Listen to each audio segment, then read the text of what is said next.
السلام علیکم ورحمۃ اللہ وبرکاتہ۔ آج ہم العربیۃ للطالبین حصہ دوم کے 7ویں یونٹ کی 10ویں مشق پڑھیں گے۔ یہ مشق ایک مکالمے کی طرز میں لکھی گئی ہے۔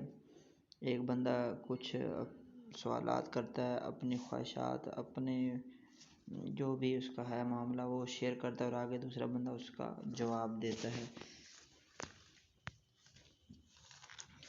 رخص لی، رخص کہتے ہیں سستا کرنے کو، ڈسکاؤنٹ دینے کو۔ رخص لی، مجھے ڈسکاؤنٹ دو یا میرے لیے سستا کرو۔ لا ارخص، میں سستا نہیں کر سکتا۔ خفض لی، مجھے رعایت دو۔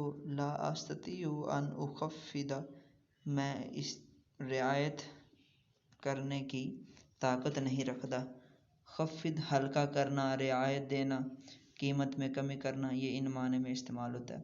هل یکون هناک خفض القیمت، کیا وہاں قیمت کی کمی ہے، یعنی کیا وہاں ڈسکاؤنٹ ہے۔ لن یکون هناک تخفیض، وہاں ہرگز ڈسکاؤنٹ نہیں ہے۔ الا، کیا خبردار، الا حرف تنبیہ میں سے ہے، تو یہ سوال کے طور پر اس کو متنبع کر کے پوچھنا چاہ رہا ہے، کیا تجھے ممکن ہے قیمت کو کم کرنا۔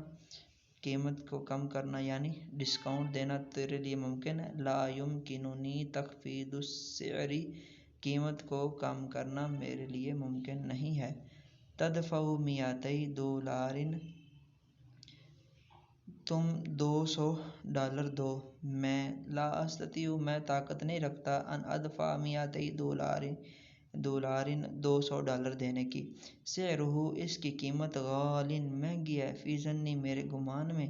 لا، نہیں، سعرہ، اس کی قیمت، رخیص جدا، بہت سستی ہے، یعنی یہ بہت سستا ہے۔ حل ترید تخفیض السعر، کیا تم قیمت کی کمی کا ارادہ کرتے ہو، یعنی ڈسکاؤنٹ کا ارادہ کرتے ہو۔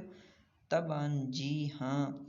ارید، میں چاہتا ہوں، تخفیض السعر، قیمت کی کمی یعنی ڈسکاؤنٹ چاہتا ہوں۔ حل ارتفعت الاسعار، کیا قیمتیں بڑھ گئی ہیں۔ لم ترتفع الاسعار بعد، ابھی تک قیمتیں نہیں بڑھیں۔ حل یصل سعر الجوال، کیا موبائل کی قیمت پہنچ گئی ہے، الی $100، $100 تک۔ نعم، جی ہاں، یصل، پہنچ گئی ہے، سعر الجوال، موبائل کی قیمت، الی $100، $100 تک۔ یہ بھی بالکل آسان سی مشق ہے۔ الفاظ کے معنی بھی امید آپ کو سمجھ آ گئے ہوں گے۔ انشاءاللہ اگلے سبق میں پھر ملاقات ہوگی، تب تک کے لیے اللہ حافظ۔